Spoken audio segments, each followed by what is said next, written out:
சுவையான egg rice எப்படி செய்யலாம் நம்ம பார்க்கலாங்க. அதுக்கு கடாயில் 2 ஸ்பூன் எண்ணெய் ஊற்றிக்கோங்க. 1 ஸ்பூன் கடுகு உளுந்த பருப்பு, 2 ஏலக்காய், 2 கிராம்பு, 1 பட்டை போட்டுக்கோங்க. 2 பச்சை மிளகா, 1 கொத்து கருவேப்பிலை, 1 ஸ்பூன் இஞ்சி பூண்டு போட்டு ஃப்ரை பண்ணிக்கோங்க. 1 ஆனியன், கொஞ்சமாக சால்ட்டு சேர்த்து அதையும் ஃப்ரை பண்ணிக்கோங்க. வெங்காயம் வதங்கினோடனே 2 தக்காளி உள்ளே சேர்த்து ஃப்ரை பண்ணிக்கோங்க. தக்காளி வதங்கினோடனே கொஞ்சமாக மஞ்சள் பொடி, 1/2 spoon ஜீரகப்பொடி, 1/2 spoon garam masala, 1 spoon chilli powder போட்டு ஒரு கிண்டிட்டு இது ஓரமாக இப்படி ஒதுக்கி விட்டுக்கோங்க. இப்போ கடாயில் கொஞ்சமாக எண்ணெய் ஊற்றிக்கோங்க. 4 முட்டை உடச்சி உள்ளே சேர்த்துக்கோங்க.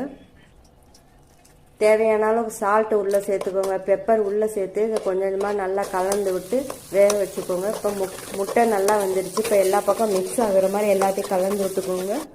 இப்போ வேக வச்ச ரைஸை உள்ளே சேர்த்து எல்லாத்தையும் ஒன்றா மிக்ஸ் பண்ணி கலந்துக்கோங்க. இப்போ சூப்பரான டேஸ்ட்டில் எக் ரைஸ் ரெடி ஆயிடுச்சு. நீங்களும் ட்ரை பண்ணி பாருங்கள்.